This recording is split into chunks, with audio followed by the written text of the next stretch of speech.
दोस्तों, आपने फिल्म धुरंधर देख ली है और अगर नहीं देखी है तो जाकर तुरंत देख लीजिए, क्योंकि धुरंधर एक ऐसी फिल्म है हालिया बॉलीवुड की फिल्मों की सीरीज में जिसने इंटरनेशनल लेवल पर तहलका मचा दिया है। जी हाँ, इस फिल्म को गल्फ कंट्रीज में 6 देशों ने प्रतिबंधित कर दिया है, यानी धुरंधर इन 6 देशों में रिलीज नहीं हो रही है। नमस्कार, मैं हूं अनूप श्रीवास्तव और आप देख रहे हैं मेरा चैनल। दोस्तों, इस वीडियो में हम बात करेंगे कि क्यों धुरंधर फिल्म को गल्फ कंट्रीज में 6 गल्फ कंट्रीज में बैन कर दिया गया है और ये बैन पाकिस्तान के सपोर्ट में किया गया है। तो इस वीडियो के अंत तक बने रहिए, ये वीडियो काफी इंटरेस्टिंग होने जा रही है। तो रणवीर सिंह की नई स्पाई थ्रिलर धुरंधर ने बॉक्स ऑफिस पर तूफान मचा दिया है, लेकिन इस बीच एक बड़ी अंतर्राष्ट्रीय कंट्रोवर्सी भी खड़ी हो गई है। फिल्म को 6 खाड़ी देशों में बैन कर दिया गया है और पाकिस्तान में इस पर बहस छिड़ी हुई है। और सवाल ये कि क्या धुरंधर सिर्फ एक मनोरंजक फिल्म है या फिर इसे राजनीतिक चश्मे से भी देखा जाने लगा है। आज इस वीडियो में हम इसी मामले में आपको बताएंगे और पूरा मामला समझाने की कोशिश करेंगे कि आखिर ये विवाद क्यों पैदा हो रहा है और इसका क्या असर होगा और पाकिस्तान में धुरंधर को लेकर क्या रिएक्शंस हैं। तो दोस्तों, इस वीडियो में हम बात करेंगे उन सुर्खियों की जो भारत से लेकर खाड़ी देशों और पाकिस्तान तक फैली हुई हैं। रणवीर सिंह की फिल्म धुरंधर जहां भारतीय बॉक्स ऑफिस पर धमाकेदार कमाई कर रही है और लगभग 200 करोड़ का आंकड़ा पार कर चुकी है, वहीं दूसरी ओर इस फिल्म को लेकर विवाद अपने चरम पर हो गई है। तो इस फिल्म को भारत में 200 करोड़ से ज्यादा की नेट कमाई मिल चुकी है, तो दूसरी तरफ गल्फ कंट्रीज के देश जैसे Bahrain, Kuwait, Oman, Qatar, Saudi Arabia और यूनाइटेड अरब अमीरात यानी यूएई जैसे देशों ने इसे अपने सिनेमाघरों में रिलीज करने से मना कर दिया गया है। इनके सेंसर बोर्ड ने फिल्म को सर्टिफिकेट देने से मना कर दिया गया है, यानी गल्फ कंट्रीज के बॉक्स ऑफिस पर धुरंधर पर्दे पर नहीं दिखाई देगी। लेकिन क्यों? आइए सबसे पहले इसी बैन की कहानी को समझने की कोशिश करते हैं। खाड़ी देशों में धुरंधर बैन, क्या है असली वजह? तो आपको बता दें कि फिल्म को मध्य पूर्व के 6 खाड़ी देशों में सेंसर बोर्ड ने प्रमाण पत्र देने से इनकार कर दिया, जैसा कि मैंने आपको बताया। और ये देश वो हैं जो पाकिस्तान के करीबी माने जाते हैं। तो एक बार फिर मैं इन देशों का नाम आपके सामने दोहरा देता हूं। ये देश हैं Bahrain, Kuwait, Oman, Qatar, Saudi Arabia और यूएई यानी यूनाइटेड अरब अमीरात। खास बात यह है कि इन कंट्रीज में भारतीय मूल के लोग भी बहुत ज्यादा संख्या में वास करते हैं, रहते हैं, काम करते हैं। अब इन देशों के सेंसर बोर्डों का कहना है कि फिल्म में दिखाया गया कथानक यानी जो फिल्म की स्टोरी है वो पाकिस्तान विरोधी है, जो उनके हिसाब से राजनीतिक रूप से संवेदनशील है, जैसा कि उन देशों का रिश्ता पाकिस्तान के साथ है। क्योंकि इन देशों के पाकिस्तान के साथ रिश्ते जो हैं वो राजनयिक भी हैं और सैनिक भी हैं, सैन्य रिश्ते भी इनके साथ हैं और काफ़ी मजबूत हैं। इसलिए इन देशों को ऐसा लगता है कि ऐसी फिल्म क्षेत्रीय संतुलन यानी रीजनल बैलेंस जो है वो उसको प्रभावित कर सकती है। तो आइए जानते हैं कि ये आरोप क्यों लगाए जा रहे हैं। तो आरोप ये है कि पाकिस्तान विरोधी नैरेटिव इसमें दिखाया गया है, ये मेन आरोप है। सैन्य और जासूसी दृश्य जो इस फिल्म में फिल्माए गए हैं वो राजनीतिक रूप से संवेदनशील माने जा रहे हैं या ये देश इसको संवेदनशील मान रहे हैं। साथ ही सीमा पार संघर्ष और आतंकवाद को एक तरफा तरीके से दिखाने का आरोप भी लगा रहे हैं और इस पर आपत्ति जता रहे हैं। तो गौरतलब है दोस्तों कि ऐसा पहले भी हो चुका है। जी हाँ, फाइटर, द कश्मीर फाइल्स और टाइगर 3 जैसी फिल्मों को पहले भी इन देशों में या इससे अधिक देशों में बैन का सामना करना पड़ा है।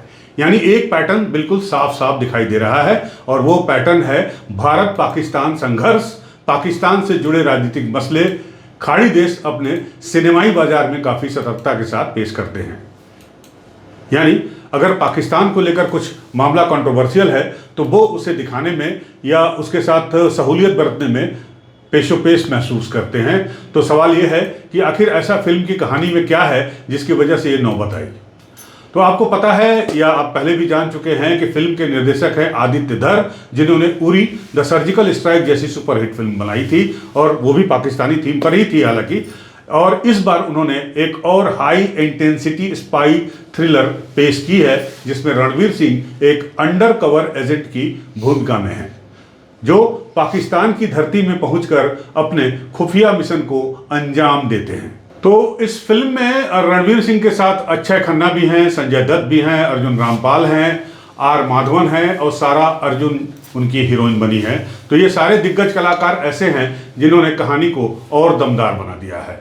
इस फिल्म की कहानी पूरी तरह भारत पाकिस्तान संबंधों, आतंकवाद, जासूसी और सीमा पार ऑपरेशनों पर आधारित है और यही वजह है कि फिल्म की राजनीतिक संवेदनशीलता पर अंतर्राष्ट्रीय स्तर पर सवाल उठाए जा रहे हैं। तो सवाल यह भी है कि अगर इस फिल्म पे इन 6 देशों में बैन लगा है तो इस बैन से फिल्म के कलेक्शन पर कितना असर पड़ेगा, क्योंकि आजकल तो विश्वव्यापी कलेक्शन को भी देखा जाता है और बड़ा उस पर नजर रहता है बॉक्स ऑफिस के पंडितों का। तो आपको बता दें कि खाड़ी देशों का बाजार जो है वो बॉलीवुड के लिए काफ़ी बड़ा है। यहाँ से बड़ी हिंदी फिल्मों की 10 से लेकर 20% की जो अंतर्राष्ट्रीय कमाई होती है वो इन्हीं 6-7 देशों से होती है, यानी गल्फ कंट्रीज से होती है, गल्फ कंट्रीज के बॉक्स ऑफिस से होती है कलेक्शन। लेकिन धुरंधर अब वहाँ रिलीज नहीं होगी और धुरंधर को वहाँ रिलीज न होने देने से इसकी ओवरसीज अर्निंग जो है उस पर असर पड़ सकता है। हालांकि पंडितों का यह भी मानना है कि इसकी भरपाई जो है घरेलू बॉक्स ऑफिस से हो सकती है। फिर भी लोगों की निगाहें इसके कलेक्शन पर पड़ी हुई है। फिल्म लगातार भारत में शानदार प्रदर्शन कर रही है और भारत में बॉक्स ऑफिस कलेक्शन की बात करें तो एक बार फिर हम आपको बता दें कि बॉक्स ऑफिस कलेक्शन भारत में आज की तारीख तक, जब ये वीडियो शूट हो रहा है, तब तक 200 करोड़ रुपए को पार कर चुका है। ओपनिंग वीकेंड भी इसका काफ़ी शानदार रहा है। ओपनिंग वीकेंड में ही फ्राइडे, सैटरडे और संडे को इसने 100 करोड़ से ऊपर की कमाई कर ली थी। अब दर्शकों से एक्शन, संगीत और परफॉर्मेंस की इस फिल्म में जो हुई है वो उसको दर्शक काफ़ी तारीफ कर रहे हैं। यानी घरेलू बाजार में फिलहाल किसी विवाद से इस फिल्म की साख को या इस फिल्म की कमाई को बट्टा नहीं लगने वाला है। तो चलिए बात करते हैं उस देश की जिसकी वजह से ये पूरा विवाद पैदा हुआ है। वो देश है पाकिस्तान। तो पाकिस्तान में कैसी है प्रतिक्रिया, सोशल मीडिया में किस तरह की हलचल है। तो वहाँ फिल्म तो रिलीज नहीं हुई है, लेकिन ट्रेलर जब इस फिल्म का आया और सोशल मीडिया पर छाया तो ये ट्रेलर आते ही ऑनलाइन बहस काफ़ी तेज हो गई। सोशल मीडिया पर मिली जुली लेकिन तीखी प्रतिक्रियाएं भी देखने को मिली और जो प्रतिक्रियाएं थी वो ज़्यादातर आलोचनात्मक थी। खासकर अगर पाकिस्तानी लोगों की बात करें, पाकिस्तान के रहने वाले लोगों की बात करें तो उन लोगों ने काफ़ी इस आलोचनात्मक प्रतिक्रियाएं जो है वो सोशल मीडिया पर दी और फिल्म को एक तरफा नैरेटिव करार दिया। यानी उन्होंने कहा कि एक नैरेटिव के तहत इस फिल्म का निर्माण किया गया है, ऐसा पाकिस्तान के लोगों का कहना था। यह भी कहा गया कि ये सिनेमाई कहानी कम और पॉलिटिकल मैसेज यानी राजनीतिक संदेश ज्यादा लगती है। तो कुछ यूजर्स का कहना था या कहना है कि भारतीय सिनेमा जो है या भारतीय सिनेमाकार जो हैं पाकिस्तान को अपनी फिल्मों में जानबूझकर नकारात्मक तरीके से पेश करते हैं, दिखाते हैं। कई लोगों का यह भी कहना था कि ऐसी फिल्में शांति के माहौल को नुकसान भी पहुंचाती हैं। हालांकि कुछ फिल्में भारत में ऐसी भी बनी हैं जो पाकिस्तान के पॉजिटिव उसको दिखाती हैं, जैसे बजरंगी भाईजान जिसमें सलमान खान हीरो थे। अब इसी तरह के कुछ जो है पॉजिटिव रिएक्शंस भी मिले हैं, जो सकारात्मक प्रतिक्रियाएं पाकिस्तान की तरफ से मिली हैं, जैसा कि मैंने आपको बताया बजरंगी भाईजान के बारे में। तो कई पाकिस्तानी दर्शकों ने फिल्म के एक्शन, मेकिंग और सिनेमेटोग्राफी की यानी कैमरा इस्तेमाल किया गया है उसकी काफ़ी तारीफ की है और टेक्निकल लेवल पर यानी तकनीकी स्तर पर फिल्म को भव्य और स्टाइलिश भी बताया गया है, वो भी इंडियंस के द्वारा नहीं, पाकिस्तानी दर्शकों के द्वारा। कई पाकिस्तानी दर्शकों ने इसे अभिव्यक्ति की आज़ादी भी कहा है। कुछ कंटेंट क्रिएटर्स ने कहा कि हर देश को अपनी कहानी अपने हिसाब से या अपने दृष्टिकोण से कहने की आज़ादी होती है। अब बात करते हैं पाकिस्तानी मीडिया के भूमिका की, खासकर इस फिल्म धुरंधर को लेकर कि आखिर पाकिस्तानी मीडिया की तरफ से इस फिल्म को लेकर क्या कहा गया। तो आपको बता दें पाकिस्तान के मुख्य धारा टीवी चैनलों ने फिल्म पर सीमित कवरेज दी, मतलब कोई खास तवज्जो नहीं दिया इस फिल्म को, लेकिन डिजिटल पोर्टल्स ने इसकी विस्तार से रिपोर्टिंग की है। जी हाँ, डिजिटल पोर्टल पे या यूँ कहें कि सोशल मीडिया पर इस फिल्म के बारे में काफ़ी कुछ कहा और सुना गया। कई जो साइट्स हैं, डिजिटल पोर्टल की साइट्स जो हैं पाकिस्तान से ओरिएंटेड, पाकिस्तान ओरिएंटेड हैं, उनका कहना है कि भारत में राष्ट्रवाद आधारित फिल्में बॉक्स ऑफिस पर अच्छा प्रदर्शन करती हैं, यानी उनका बॉक्स ऑफिस कलेक्शन जो है वो काफ़ी अच्छा होता है। और कुछ का कहना था कि ये फिल्म भी उसी ट्रेंड का हिस्सा है, यानी जिस तरह की फिल्में भारत में हिट होती हैं तो लोग उसी तरह की फिल्में बनाती हैं और देशभक्ति की फिल्में भारत में चलती हैं, इसलिए इस फिल्म को भी इस तरीके से बनाया गया है। हालांकि YouTube वीडियो की अगर बात करें तो YouTube रिएक्शन वीडियो में युवा क्रिएटर्स बटे हुए नजर आए। कुछ ने फिल्म को प्रचार यानी प्रोपेगेंडा करार दिया और कुछ ने सिर्फ इसे मनोरंजक बताया। यानी एंटरटेनिंग कहा, बाकी कुछ नहीं। तो कुल मिलाकर पाकिस्तान में प्रतिक्रिया जो थी इस फिल्म के बारे में, धुरंधर फिल्म को लेकर जो प्रतिक्रिया देखने को मिली है, सुनने को मिली है, सोशल मीडिया पर आई है, वो मिश्रित है और विभाजित है, यानी मिली जुली और बटी हुई है। अब सवाल उठता है कि इस विवाद का असर क्या होगा, क्या कोई बड़ा असर हो सकता है? तो इतना जरूर कहा जा सकता है कि बड़ा असर हो ना हो, लेकिन इस फिल्म ने एक इंटरनेशनल डिबेट यानी अंतर्राष्ट्रीय बहस पैदा तो जरूर कर दी है।